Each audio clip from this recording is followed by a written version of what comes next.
Right, so Tulsi Gabbard has officially dropped out of the presidential primary and is endorsing Joe Biden. Where do I start here? I have so many things in my head right now. I don't even know where to begin. I'm going to begin with, if you're a Tulsi Gabbard supporter, you have my empathy. I know this really broke a lot of hearts to hear this, especially veterans who support Tulsi. You have to think about this. Joe Biden was the person who helped people like Tulsi and her supporters go to war on false pretenses. Okay. And have their mental health ruined, or a limb taken, or have their friend killed in action, or some other horrible reality that they have to deal with.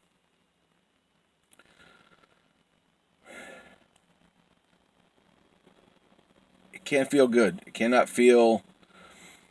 You just have to feel betrayed. I mean, of course, it's not good. You have to feel complete and utter betrayal. And that's a valid feeling. That's a very valid feeling. So I just want to validate your feelings that are of grief and rage and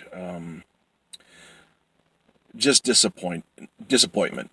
I share that with you. I just look at Tulsi Gabbard and I say, I'm disappointed in you. Like, this is the reason why people hate politics and they hate politicians. And just when you think you got one that has some sort of, moral integrity, some true north potential, you get the gut punch in the moment of realization where they were just taking you for a ride. So it's just a tremendous bummer.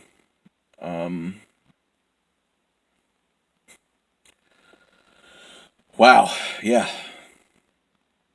She supported Sanders in 2016.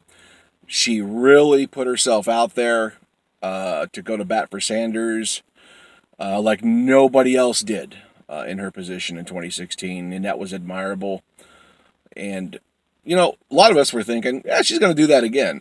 I was thinking that. I was thinking, okay, well, she showed me she had moral and political courage back in 2016. Okay, so why wouldn't she do it again? Why wouldn't she support Senator Sanders after she drops out, which was inevitable? Can't believe she hung in there this long.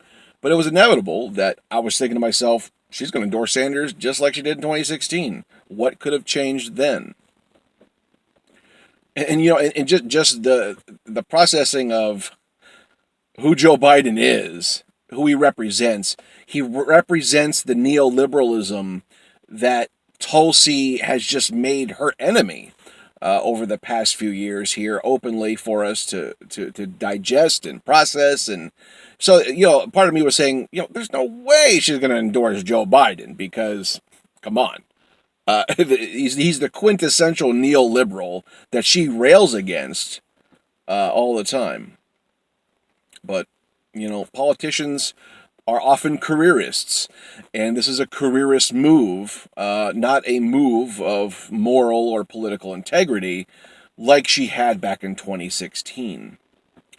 So I just see a political calculation, someone who has exposed themselves as a vapid careerist with this move. The primary isn't over. It's not looking good for Sanders. I don't live in a false reality. It's not looking good as far as the delegate counts, as far as who's getting the plurality. But it's not over. And Bernie, even if it was over for Bernie and our movement still have a lot of weight to throw around. We still have a lot of political capital because we have to influence Joe Biden. If it is to be Joe Biden, we have a lot of political capital to move him towards Medicare for all, towards a Green New Deal, towards a fight for 15. Because if he wants to win over the progressive base, Bernie's base, he has to move towards certain policies or it's not going to happen. That's just the way it is. So, just because Joe Biden may win this and get a plurality, that doesn't mean anything about November. In fact, we know it's going to be not good for him if he doesn't move towards the left on a few issues. And even if he does, is anybody going to believe it? Like if one day Joe Biden just woke up and said, I got to get the kids on my side. I'm going to say I'm for Medicare for all. Think they'll believe it?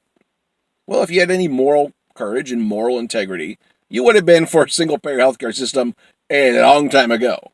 But you're Joe Biden, and we know that's not true. So it's kind of like, talk about an uphill battle to win over people, and to win over people like me and Sanders supporters. It's likely not going to happen, but we still have to use that political capital going forward to try to see what we can get if it is to be Joe Biden. Anyways.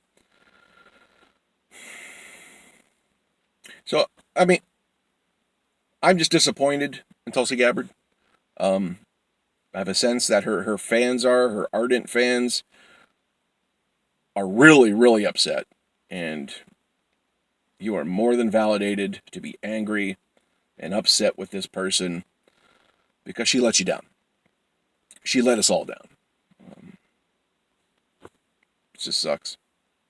Anyways, what do you think about Tulsi Gabbard dropping out of the race and supporting Joe Biden instead of Bernie Sanders? Let me know your thoughts down in the comments. Please please subscribe if you like the content, and click the bell on the side so you never miss another video.